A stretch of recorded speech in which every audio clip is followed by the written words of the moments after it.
Anaya stood in front of the mirror, her fingers tugging at the sleeves of her oversized sweatshirt. She had worn it again, despite the summer heat. It was safer this way, she could hide from the world, from herself. At 23, Anaya was soft-spoken, kind, and always helpful. She was the one people leaned on. The listener, the fixer. But beneath her quiet smile lived a storm, one that whispered cruel things when the world went to sleep. "You're not pretty. You're not smart, you're not enough." She had heard those words from others long ago. A toxic boyfriend, critical relatives, school bullies. But now, she said them to herself. Her friends told her to stay strong or cheer up, but they didn't understand. The war wasn't outside, it was in her mind. One rainy afternoon, Anaya found herself in a small bookstore tucked between cafes. She wandered aimlessly until a soft blue cover caught her eye. "Healing starts with you." Flipping through it, she read a passage aloud in a whisper. "You cannot ask someone to see your worth if you haven't seen it yourself. Love yourself first, wildly, deeply, unconditionally. Because no one can pour love into an empty cup." Her heart paused. It sounded like truth. Not a sugar-coated quote for social media, but a raw, necessary truth. She bought the book. Not because she believed in it, but because something inside her wanted to. The healing didn't come all at once. It came in moments. Like when she finally deleted the old texts from Rohan, the ex who broke her down over 2 years of manipulation and lies. "You're too emotional," he had said. "No one will love you if you keep acting like this." He had made her feel like love was a privilege she had to earn, by shrinking, apologizing, and constantly proving herself. But one morning, as she reread an old message from him, her hands trembling, something shifted. She didn't cry. She didn't get angry. She just whispered, "This isn't who I am anymore." Then, she pressed delete.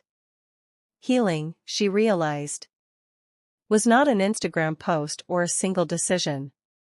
It was waking up and choosing herself every single day. She started writing letters to herself. The kind she wished someone had written to her when she was 16. 18. 21. Dear Anaya, I'm proud of you. For waking up. For showing up. For not giving up. You are not what they said. You are not your scars. You are a garden in bloom. She stuck them to her mirror, one note at a time. The mirror that once lied slowly began to reflect someone beautiful.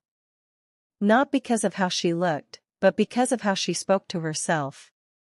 After she started nurturing self-love, good things began to unfold quietly, like petals after rain. She began talking to people again, slowly, cautiously, but more openly.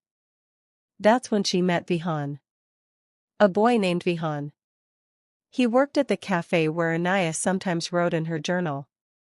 He had kind eyes, a quiet laugh, and never tried too hard to impress. They talked about music, books, dreams. One day, he said, "You look happy today." Like, genuinely happy. Anaya smiled. "I am. Not because anything special happened. I just like myself more these days." Bihan's eyes lingered for a moment, not out of attraction, but respect. "That's rare, most people don't even know what that means." She shrugged. "Took me long enough to learn." They grew close. Slowly. He never rushed her. Never made her feel like she had to perform. And for the first time, she didn't feel desperate for his love. She liked having him around. But she didn't need him to feel worthy. But healing isn't linear. There were nights she slipped. Nights she looked at other women on Instagram and felt small. Nights when the voice she thought she'd silenced whispered again. You're still not enough. One such night, Anaya cancelled on Bihan. She lay curled in bed, eyes swollen, heart heavy with doubt. But this time, instead of spiraling, she opened her journal and wrote. This pain doesn't mean I've failed. It means I'm human. I will be gentle with myself. I will keep going. Then she played her favorite song, brewed chamomile tea, and gave herself what she once begged others for comfort. Months passed. Bihan became a quiet, beautiful part of her life, not her savior, but a companion. A mirror of calm in her growing strength. One evening, they sat on the rooftop of his building, watching the stars shimmer above the city. You know, he said, I think you're the first woman I've met who knows how to love herself. Anaya smiled, eyes reflecting the moonlight. It wasn't always this way, I had to break 1,000 times to build that love. He looked at her, not as someone to fix, but someone who had found her own way through the fire. And now? He asked softly. Now, she said, I don't ask anyone to complete me, I'm already whole. I just want someone to walk beside me. Bihan reached for her hand. Then I'd be honored to walk with you. The room fell into a thoughtful silence. Then applause. Some clapped. Some cried. And Anaya smiled. She wasn't just healed, she was healing others. Every morning, she still looked in the mirror.